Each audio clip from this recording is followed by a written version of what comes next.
नमस्कार, स्वागत है आपका। मैं हूं आपके साथ मानसी जायसवाल। अयोध्या भूमि विवाद मामले में राम मंदिर बाबरी मस्जिद को लेकर सुप्रीम कोर्ट में बहस जारी है। मुख्य न्यायाधीश रंजन गोगोई की अध्यक्षता वाली 5 जजों की पीठ इस मामले की सुनवाई कर रही है। गुरुवार को सुनवाई के 36वें दिन हिंदू पक्षकारों की पैरवी कर रहे वकील वैद्यनाथन ने अपनी दलीलें पेश करना जारी रखा। वैद्यनाथन ने अपना पक्ष रखते हुए कहा कि राम जन्मभूमि हिंदुओं के लिए काफी महत्व रखती है, जबकि ये जगह कभी भी बौद्धों का पवित्र स्थान नहीं रही है। इसलिए ऐसा अनुमान लगाना बिल्कुल भी गलत नहीं होगा कि यहाँ एक हिंदू मंदिर था। सुनवाई के दौरान रामलला के वकील ने शीर्ष अदालत से कहा कि इसमें कोई भी शंका नहीं है कि यहाँ पर सबूत मौजूद है, जिससे साफ होता है कि अयोध्या में ढहाई गई बाबरी मस्जिद के अंदर एक विशाल संरचना थी। खुदाई के दौरान निकले सामानों से साफ साफ पता चलता है कि वहां पर मंदिर था।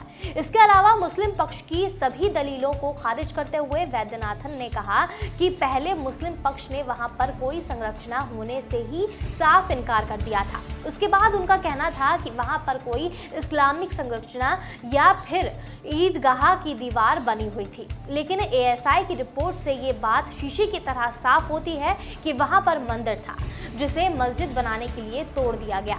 खुदाई करने के बाद मिले खंबे और कमल की आकृतियां इस बात का सबूत है कि वहां पर पहले मंदिर था। इस दौरान वैद्यनाथन ने कहा कि एएसआई की रिपोर्ट में इस बात का जिक्र किया गया है कि 46 खंबे एक ही समय के बने हुए हैं। वैद्यनाथन द्वारा जिरह पूरी करने के बाद इस मामले के मुख्य याचिकाकर्ता गोपाल सिंह विशारद की तरफ से वकील रंजीत कुमार ने अपनी जिरह पूरी की। सुनवाई के दौरान गोगोई ने एक बार फिर साफ किया कि हिंदू पक्ष को शाम तक ही अपनी जिरह पूरी करनी होगी। इसके बाद वो मुस्लिम पक्ष के वकील राजीव धवन को सुनेंगे। सुनवाई के दौरान एक रोचक वाक्य भी हुआ।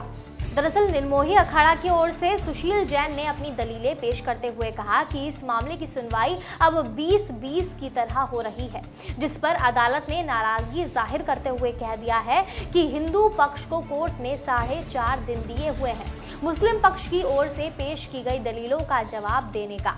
तो अब आपको सुनवाई 20-20 की तरह लग रही है। इससे पहले बहस क्या टेस्ट मैच की तरह चल रही थी। सुनवाई के दौरान जस्टिस चंद्रचूड़ ने हिंदू पक्ष से सवाल किया कि क्या गुरु नानक देव कभी अयोध्या गए थे। उनके इस सवाल पर हिंदू पक्ष की तरफ से नोट देने की बात बोली गई। वहीं उन्होंने इस बात का दावा किया कि बाबरी मस्जिद के मुख्य गुंबद में ही श्री राम का जन्म हुआ था, जिस पर जस्टिस डीवाई चंद्रचूड़ ने जवाब देते हुए कहा कि आस्था और विश्वास को एक ही माना जा सकता है।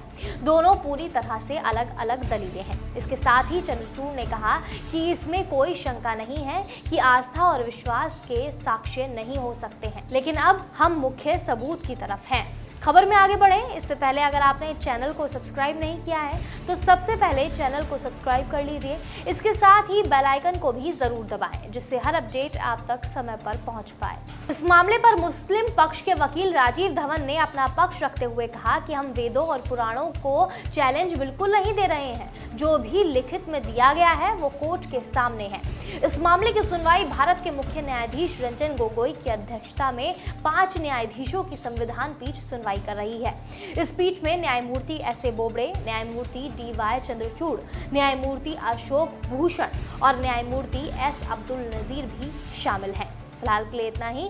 देश दुनिया की तमाम बड़ी खबरों के लिए आप देखते रहिए नेटरिक न्यूज। आप देख रहे हैं नेटरिक न्यूज, साहस सच कहने का।